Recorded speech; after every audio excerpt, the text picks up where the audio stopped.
audiences. These are real people sharing very real, deeply personal experiences. This content may be considered triggering for others and for those who are sharing. The chat room is a privilege intended for discussions and sharing. You are not being asked to agree, but you are being asked to stay civil and refrain from personal attacks. Listener discretion is advised.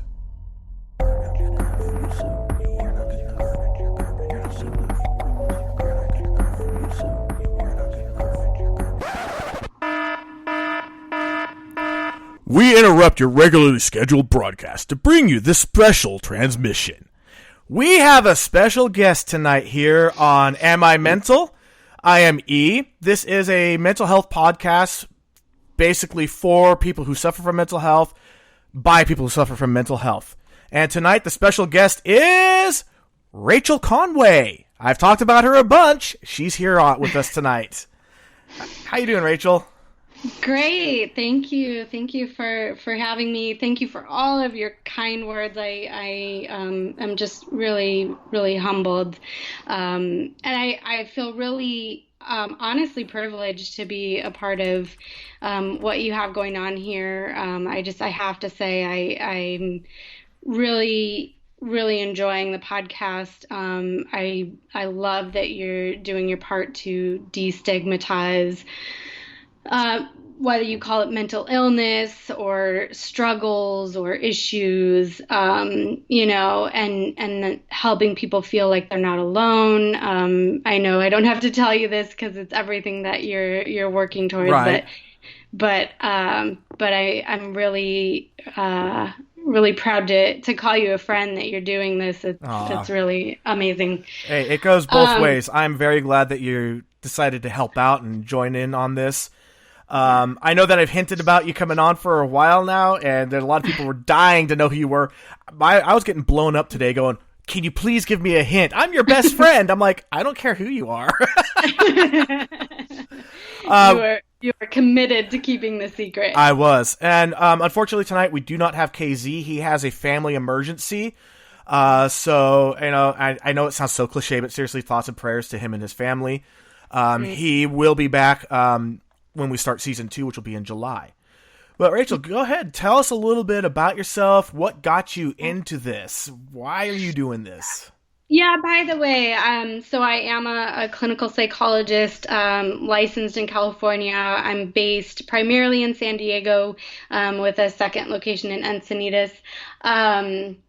Well, funny story. So let me tell you a little bit about why I got into it. Because I actually, there's that whole cliche that therapists get into it to like fix their own families or something like that. Or themselves. Yeah. I like to think I got into it because my dad is actually a psychologist, licensed, still practicing. And so I grew up kind of exposed to it a bit and was so interested in it at such an early age that my first research paper in 7th grade was on schizophrenia. And so just because I wanted people to know the difference between schizophrenia and multiple personality disorder, like they're different. And right. Like even at like 12, 13 years old, like I wanted people to know that. And so it's always been an interest of mine. I've looked into, like in college, I toyed with a couple other career ideas, but who isn't fascinated by psychology, and agreed.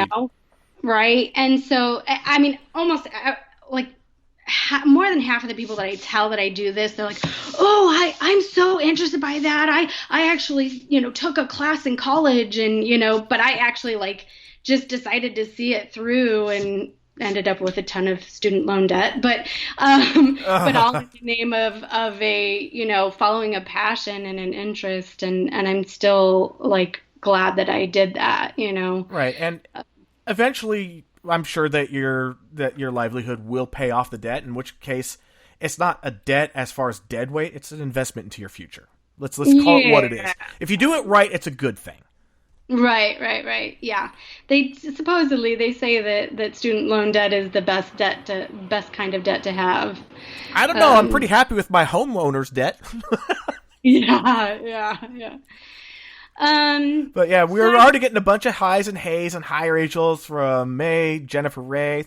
We got a Tommy last name. Don't know. Brand new, cool icon. Saying hello, good evening. So yeah, we already have a pretty active chat room. awesome. Hopefully, maybe I told some of my therapist friends that I'd be on tonight, so I don't know if any of them are listening to it live.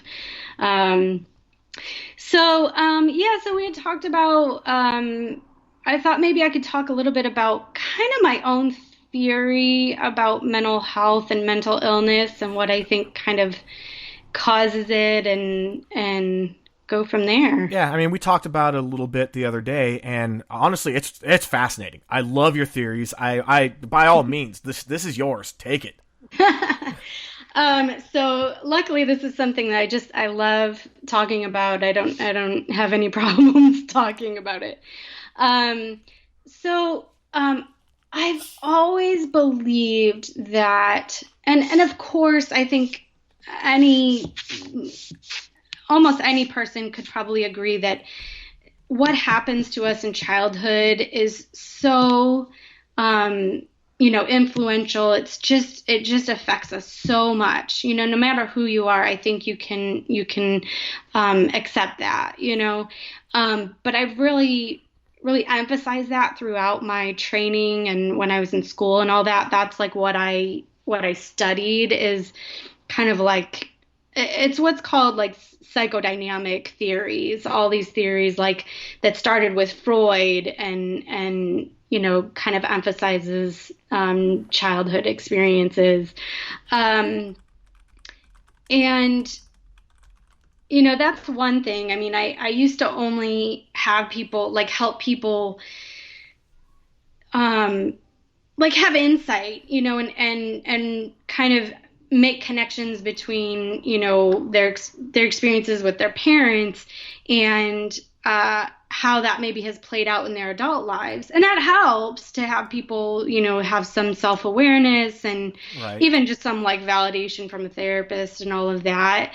But I will say that it did kind of like hit a wall where I was like, well, this like helping people understand where these patterns come from was only taking them so far. Right. And I felt like it was kind of, there was just kind of like this ceiling that was hard to break through.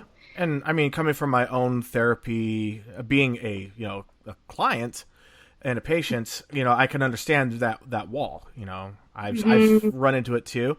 And when you were talking about things that happened in the past, there was a line that was said on a TV show 2.5 Men that it resonated with me, which is that sometimes your parents have a way of saying things that stick. Yeah. And I was like, I get that, because there have been some things that were said that have stuck. Now, again, Right. to my parents, that's all in the past. I have gone over it. You guys have apologized to me. I've apologized for the stuff there. We were beyond it. It's just that, what was said, it stuck. It did. Wow, I have to say it gave me chills when you said your parents apologized, because that's amazing. That will go so far if, because of course every parent is just doing the best, we can. But mistakes are made, or they fall short sometimes, and sometimes it's more than just falling short, of course. Right. But man, if a parent can just take responsibility and wow, that could go a long way. To give you a little idea, after my first episode, my dad and I talked, and he was feeling pretty distraught. Like, he felt that he failed me. And I had to let him know that he didn't fail me. He was doing the best he could with the knowledge that he had, based on what was considered good parenting that he was taught, and what was considered good parenting in the 70s, 80s, and 90s. Plus, he also had to look out for the rest of the family. Yeah, I may have felt a little targeted as a kid, but, as a kid, I'm selfish. So Right. that's all in the past. I get it now, and I'm over that. Yeah, the Right, things that right. were said, yeah, they stuck. But Mhm. because I'm able to learn from it and Yeah. accept that that's not who he is today, or not who my Yes. mom is today, and we've grown from it, it's all the better. It's now just a lesson. And that's a really good segue into, like, I wanted to mention, maybe the kinds of therapies that I've learned since grad school that have just like, you know, oh man, just opened up my mind even further, and really helped me um, in my work, and so that stuck. So I will say that one of the things I'm passionate about is trauma, is helping people who have been through some kind of trauma, and now I have like this broader sense of what trauma is, because like most people think of trauma as, being in a war, or maybe other things like being in a big old car accident, or like, huge traumas. A But school I also believe, shooting, yeah, a school shooting, house fire. yeah, other abusive assault things that I won't mention in case of triggers. Um, but but I believe there's also like in the trauma therapy world, we call it like that's a big T, but there's also little t, like, just things, a parent completely forgetting to pick us up from, an event, and we feel completely abandoned, or, just all kinds of things that could be considered trauma, even if it doesn't fit the post-traumatic stress disorder criteria or diagnosis. Right. I mean, it's Um, still a violation of your trust. Right, big time. Yeah, exactly. And I like what you said about like it sticks, because um I think well, this came up in a different conversation about epigenetics, but you did talk about like a trauma research thing that, but that's how like trauma works in the brain, is that like it does stick. There is, obviously, yes, we are kind of a higher functioning mammal, but we still have instincts to survive. Right. And so when a trauma happens that we're like, oh crap, we got to survive this, it sticks in your brain so that you can, your brain is preparing you in case it happens again in the future, so things really do stick in our brains. And it can be passed down because of epigenetics.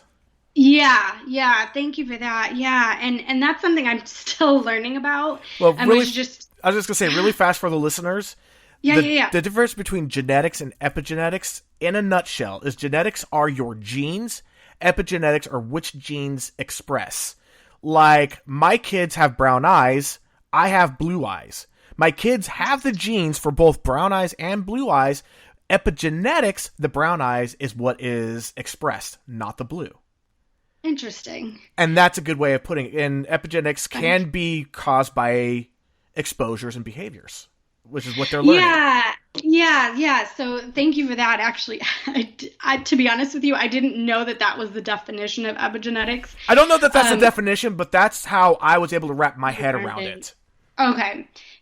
What I learned about epigenetics, which is just wow, like almost blew my mind, is that that genes can be changed by like our environment, our experiences, and we're learning that when our genes are changed by like environment and experiences, sometimes those genes can even be passed down. Those changed genes can be passed down to children. And I don't want to bore anyone, but basically I learned about how like people with post-traumatic stress disorder can pass down kind of like a predisposition for PTSD in their children. It's just wow, Right, and there's also been a lot of studies. Okay, where I'm getting a lot of my information from, I'm going to thank my daughter. She majored in psychology, but she has since changed her her major. But she was talking about the whole thing between nature and nurture, and like where there's a set of twins, one twin gets adopted out, one stays, yet they both show like a predisposition to like say anxiety. Stuff like that. And what gets me is in school, when I was in school, they taught us like basically just because anxiety was running in families, they assumed it was passed down in the genes, which might be the case.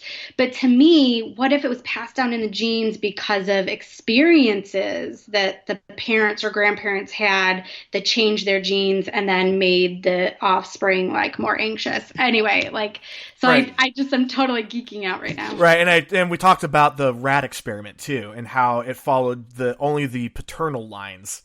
Long Yeah. and short of it is they had some rats that they exposed to the scent of an orange, the actual, just the chemical scent of the orange, and administered a mild electrical shock. Then they had it was like 50 males and 50 females that were exposed, breed with 50 males and 50 females that were not exposed, and they found that all of the male offspring would freak out whenever they smelled an orange, but none of the offspring of the females did. And it kept following the male lines generationally. And that's how the epigenetics, like the gene itself didn't change, but the expression did. And we got May saying that, it's why we have primal fear. She's finding this whole thing fascinating. And just the fact that the chat room's been kind of quiet, I think everybody's pretty fascinated. I think they're just listening. Yeah. But so we're talking about all this stuff that could be kind of a fatalist or a negative, like people, I hope people aren't getting discouraged. What I'd like to kind of talk about is what I learned next, in my studies that really, really helps with trauma and possibly with a lot of other things. So one of the kinds of therapies that I got trained in is called eye movement desensitization and reprocessing. It's EMDR for short.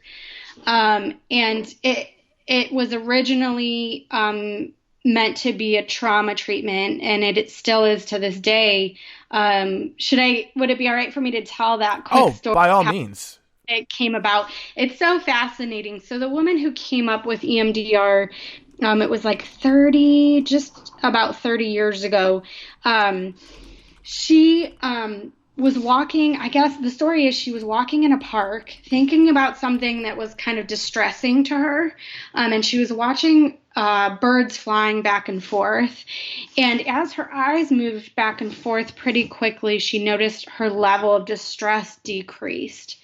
And she noted it. Again, she was a researcher. So she was like, wait, what if this could be a thing, So she actually went and tested it on her therapist friends, and they had the same response she did. And then she went and tested it, did research with veterans of the military, and got some really great results. And it seems that it's a little more complex than what I'm saying, but basically, a therapist would walk somebody through really focusing on their trauma, which I know sounds scary, but you apply fast eye movement back and forth or other bilateral stimulation, which just means like it could be tapping on one side of the body and then the other.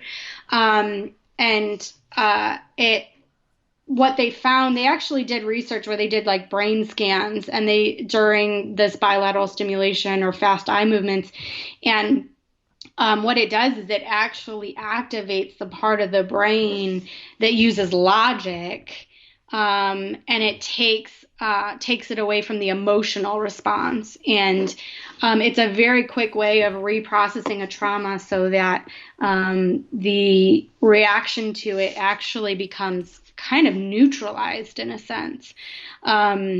And again, it's all in the brain. It really works. It sounds like I've literally I used to have a wand, like literally a wand that I would wave back and forth to have somebody follow with their eyes. And people make jokes about the magic wand, But hey, it works.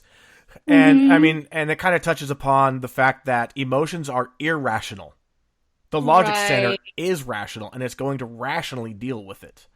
Right. And yeah, we do have some comments here. Like Tommy was talking about mapping the genome has implications. It could be used for good or bad. And I stated exactly, the fact of the matter is it's here and here to stay. We need to decide how to deal with it and deal with it ethically. Right. And Jennifer Ray said that she's heard about EMDR from a couple of her friends. So yeah, it's not unheard of. It's new to me. It's actually becoming more and more popular. Couldn't you use a metronome? I think at home someone could probably use a metronome. I'll explain a good way to do this at home, Eric, that I haven't told you about yet. Name dropping. Sorry, E. Darn it. Okay. I think this is still revenge for me accidentally name dropping on the first episode on KZ. Same. Yeah. Okay. So I'm going to have you do this, E, with me. Okay. Cross your arms in front of you. Okay. And put your fingertips maybe just above your collarbone. Okay. And then you tap like one side and then the other. Like this? Yeah. Okay. And it's like for you guys at home that are listening, we have video. You don't. Yeah, but I think I explained it. So you cross your arms in front of you and place your hands near the top of your chest with your fingertips just above your collarbones. Right. And you tap, usually it works best if you tap one side and then the other. And it's just, most people who do it, if you do it long enough, there's this calming effect. I'm actually feeling it. Yeah. You don't even have to tap fast. No, you don't. It's actually whatever speed you're most comfortable with. Because the pace that I'm going right now and you're going is about one cycle a second. So we're doing like every tap's a half second apart or so. Yeah, so that's a quick little thing. You're getting comments. Yes, Four is giving me a hard time. He was on the first episode and he's now on to the last, but he hasn't been around since. So, you know what? I can give him a hard time. I also want to say, so what we were talking about before, I think things get stuck from childhood, from our parents, because we really look to our parents for reassurance, for validation, for safety, and when that's not quite, communicated well, it gets stuck, especially because as children, we are more emotional. We don't have all that logical part of our brain completely developed yet. Well, I mean, technically it's not developed till your mid-20s. Mm-hmm. It's not finished developed till, I think they're saying 25 now. Yeah. Mm-hmm. So that's part of why I think it sticks with us, and it's so emotional when it's a childhood memory and all of that. And what EMDR tells therapists to do is make sure the client kind of has one foot in the past and one foot in the present. And you kind of have you're in touch with the feelings, but you also then you get in touch with the logical, like we were saying, the logical thought of I am safe, or it wasn't my fault, or, whatever. I didn't get picked up at the dance because sometimes it happens. You forget, you lose track of time. Mm-hmm. Yeah. And even though it's not something I've done a lot of studying of yet, I do want to drop a name. This reminds me of the topic of shame, which a lot of people don't talk about. It's like shame is shameful. And I think that's really important. I think without meaning to, I think our parents also teach us shame a lot. Yeah. Yeah. And so a really, really great author and speaker is Brené Brown, B as in boy, R-E-N-E. So it's like Renee with a B in front of it. All right. Brené Brown. And I just put that in the chat so everybody can go back to it if they need to. Thank you. And so I'll put it up on Facebook too, and in the description of this episode. So wherever you get this podcast, you'll see it. Okay. Yeah, so she's actually a shame researcher, and I highly recommend listening to her to anyone who struggles with anything. She's really amazing. She's really relatable and funny and educational. So I think that's EMDR in a nutshell. Ooh, and it turns out that Brené is known. May was love Brené. Yeah, she's gotten a lot more interest these days too, just like EMDR has. And Brandy, I'm using her as a reference for a speech I'm doing on empathy. Mm-hmm. Yeah, she's great. So that's the gist of a lot of what I kind of think about, and then there's the But you said that you also hit a ceiling with this too. I did hit a ceiling with, yes, that's a very good point. EMDR is great, especially when people only have like one or two standout traumatic experiences.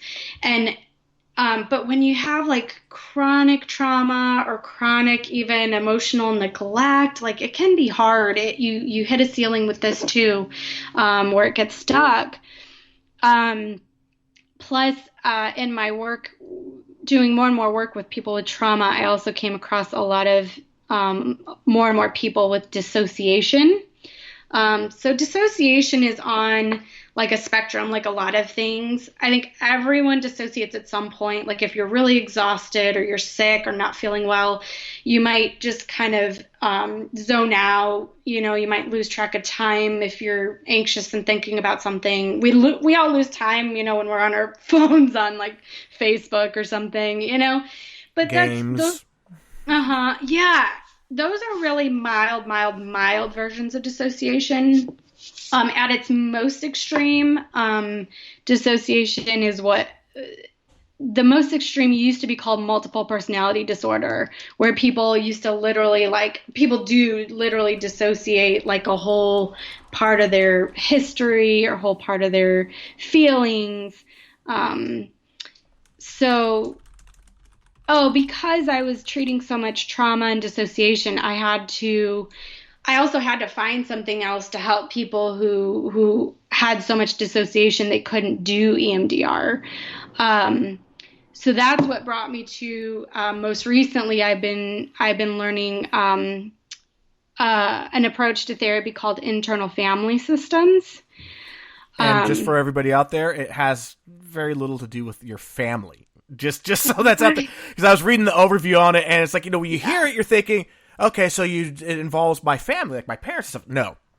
Right. I mean, it can, but no. Yeah, not really. What I'll explain why it has family in the name. It's because the guy who came up with it, he was all about family therapy. He used to do only family therapy, and he thought he could cure eating disorders in teenagers by just working with the family and helping them with their dynamics.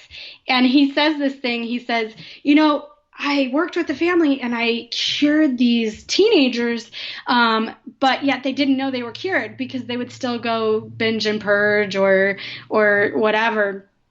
And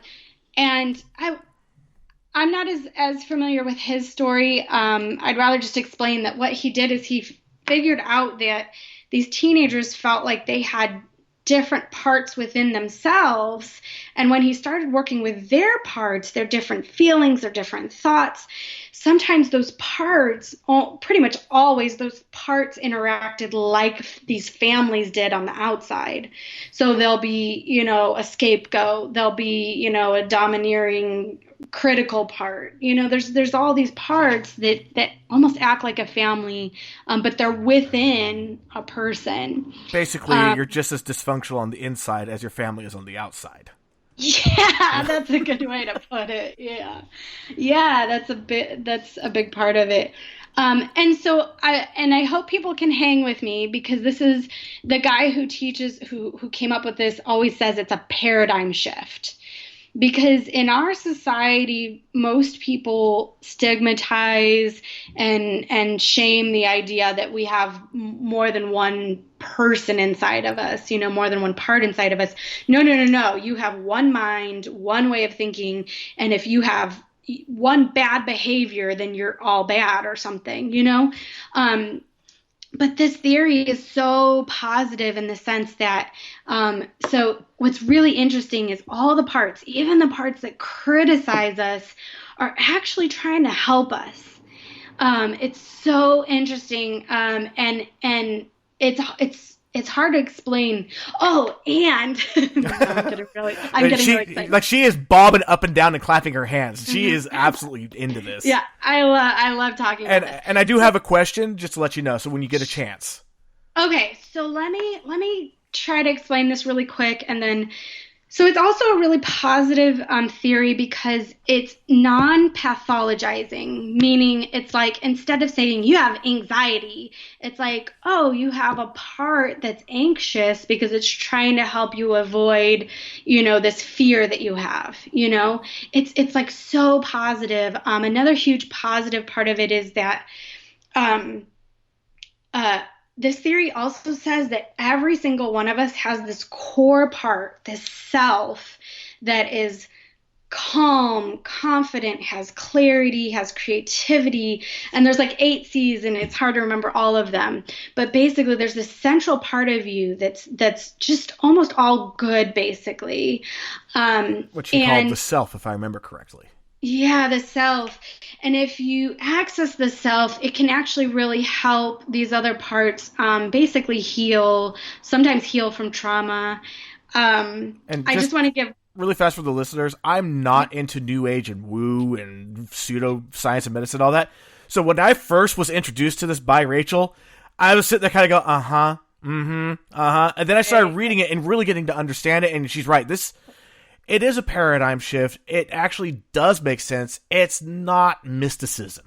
So no, and it kind of sounds like it, but it's not. I know. I always get, not always, I've gotten better about not getting nervous, but I used to get nervous when I went to tell a new client about this, and they're like, I was, some people are like, I don't know, but I've been pleasantly surprised at how many people were open to it and have done amazing work with it. So, and I'm sure that you've seen a couple people's eyes just go glassy as you're talking about it. Actually, luckily, not too much. You're fortunate. Yeah, I mean, a couple have gone, nah, I think I'll go a different way, and that's fine if it's not for everyone. Well, buying in is part of it.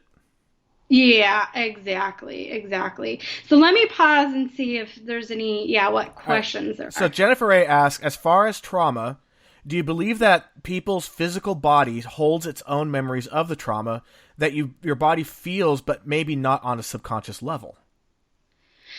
Right. So I didn't quite understand the last part of that question, but I think I got the gist of it that maybe our bodies hold the trauma. Is that basically what she's asking? I think that's basically what it's asking, which is kind of like, how epigenetics works. Your body is still holding it. It's just holding it in the genes. But I'm wondering if she means more, but I'm not quite sure. Yeah. She might clarify here in a second. No, but totally, like a lot of trauma therapy is with the body, and there are a lot of trauma therapists that work. I mean, even this theory, this internal family systems, like every time you work with a part, you really should identify it within the body too. But I want her to know about a book called "The Body Keeps the Score." That's literally what everything that book is about. Do you know who wrote it? Bessel, Bessel space Van. It might be Van space Der, Der space Kolk, Kolk. People will be able to find it with that. I just put it in the chat. Yeah, Bessel van der Kolk. Thank you. So that is the whole premise of that book. It's a really long book. It can get really technical, but they're really good at explaining every technical thing that they bring up. Okay, she clarified. Okay. I just mean like a trauma happens that you don't recall in your memory, but the same trauma happens again and your body responds even though your brain doesn't know why. Yeah, definitely. That's what dissociation is that's one example of dissociation is when your brain doesn't remember something. But yes, I believe that definitely your body can hold the memory even if your brain doesn't remember the memory. For sure. Yeah, actually, that's kind of funny that they brought that up because I actually have a friend I was talking to about a trauma that they experienced. I'm not going to go into any details, but the way that they react when they're asleep kind of screams that the body remembers. Right. Yeah, totally. And another person, May, put in, sometimes a mechanic buys a lemon. It's not the fault of the mechanic that the car has the issues, and it's not the car's fault. It was built that way. Huh. That's an interesting way to put it. And Tommy has also said, I do believe that genetics in general may show predisposition to certain behaviors. Tibetan monks, enough said. Huh. Interesting. So I feel like I mean, I didn't go very far into explaining this theory. Yeah, we got about 10 minutes left. hmm Do you think, would it make sense to explain it more, or do you want me to try an example, like an exercise? Whichever way you think would work best. Okay.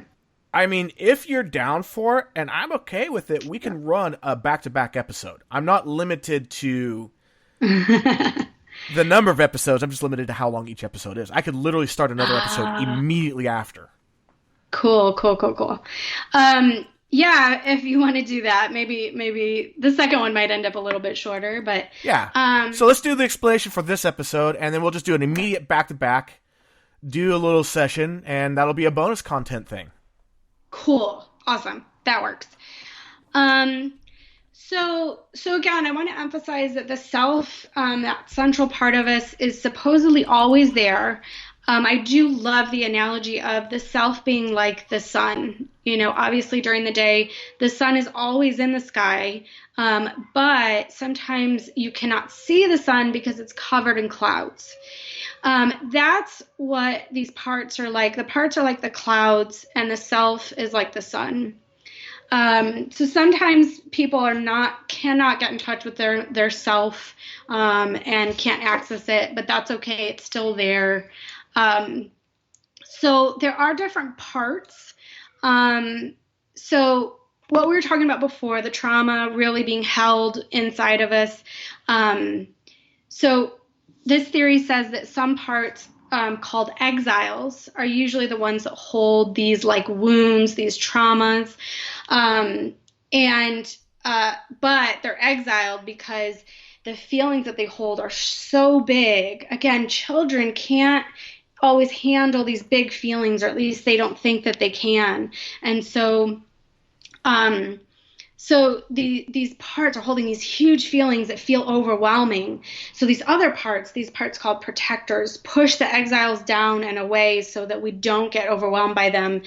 Technically, we say that they're protecting the exiles, because they sort of are, but they're also protecting us from getting overwhelmed by the exiles. The way that they were called in the overview I was reading, they called them managers because they're managing the exiles. Right. They're not protecting you, they're managing the pain. Yes, yeah. That's a good way to put it. Is yes, a lot of protectors are managers.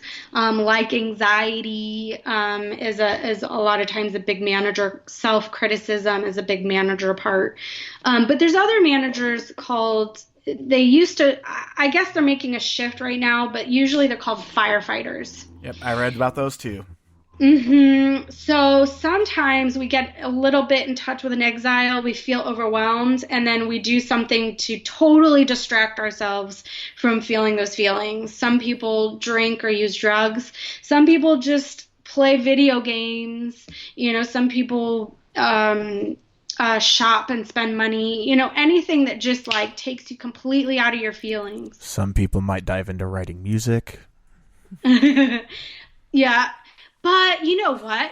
Writing music is amazing. That's creative. And creativity is a good thing for your parts. It actually does help me to get in contact. And when a song takes over, and it feels more like I'm a conduit for the song to get out. Like it's not me writing the song, it's something deeper. Yes, you are allowing your parts to express through music, is what it sounds like to me. So I'm curious if there's any questions, because that's the gist of it. Yeah, so far Tommy's coming back saying Tibetan monks show the mind has untapped power. So it sounds like a lot of that Tibetan stuff does come into this a bit. So I will say, the guy who developed internal family systems, Richard Schwartz, who goes by Dick Schwartz, he actually... Not a Spaceball reference. He actually works with Tibetan monks. He works with Buddhist monks on this stuff. Not sometimes the Dalai Lama, but other lamas. He works with them to because it is spiritual. Like I don't want to sound too woo-woo either. Right. But he does make a lot of parallels between this self that we could get in touch with and a lot of spiritualities. Some people believe, they have some piece of God inside of them, some piece of Jesus inside of them, some, I forget the Buddhist term for it, Basically something bigger than yourself in you. Yeah, yeah. And something else, again, I don't want to overwhelm people, but what we were talking about before with epigenetics and things being passed down in the genes, this theory also talks about legacy burdens. So sometimes we can inherit burdens of things that like didn't even happen to us, which again sounds like scary and morbid, but like it's good to be aware of. Like maybe there's anxiety that you hold that you don't know why that could come from your parents or your grandparents. Right. And we have here Kletzana saying that this is really speaking to me. And when I was talking about the music writing part and you were saying that that's really good, she said that's exactly what I do with my writing. And she's actually been published. So, yeah. And her poetry is amazing. Mm-hmm. Like, I'm not a big fan of poetry traditionally because a lot of it's really just superficial, pat myself on the back stuff. But Kletzana's poetry, it sings. It comes from the soul. That's awesome. That's awesome.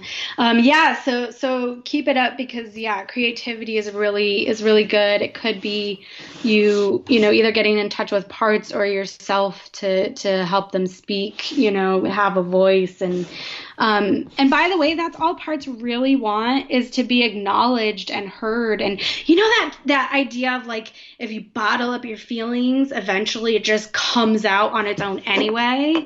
Well, that's like kind of part of the premise of this is if you just push your feelings away, eventually they're going to come back with a vengeance because they need attention. All they want is your like attention and acknowledgement. And I shouldn't say all, but that's a huge part of it is just acknowledging, listening, maybe. It's like attending to one of your children's needs is what it sounds like. Yes. Your parts really are your children. And a lot of the parts are child parts. I love listening to books, and I actually found there's a recording by the guy who started Internal Family Systems on Audible. It's called Greater Than the Sum, S-U-M, of Our Parts. So if anyone's interested in learning more, that's a really great, kind of sums up, no pun intended, but it sums up the theory and even has some. So a lot of this work is done through meditation, but it's not the kind of meditation where you just go, oh, let me notice that thought and then just, tell it to go away. It's like interacting with the thought. And by the way, all those car sounds, that's not me. That's Rachel. She opened her window. I did. And unfortunately, the street's a little busy. So I'm surprised I told E that I thought my cat was going to be here purring in my microphone, but surprisingly, he has not yet. So again, I love talking about this and I'm open to any questions. Yeah, I'm just going back through, taking notes of the chat for the stuff that's been referenced. Sure. So, and there's a really cool theory. So there's exiles. A lot of exiles are from childhood, but you can have adult exiles, and I think especially in relationships. There's a book there's also an audio recording called You Are the One You've Been Waiting For. Oh, who's that by? That should also be by Dick Schwartz.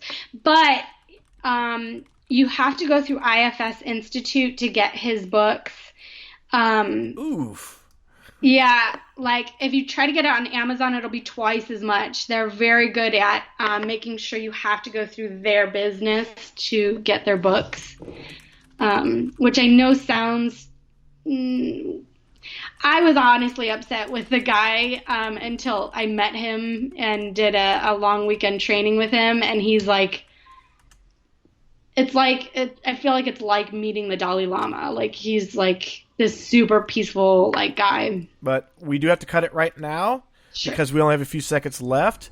Stay tuned. We are going to come right back with the next episode, so refresh that page. I'm going into therapy.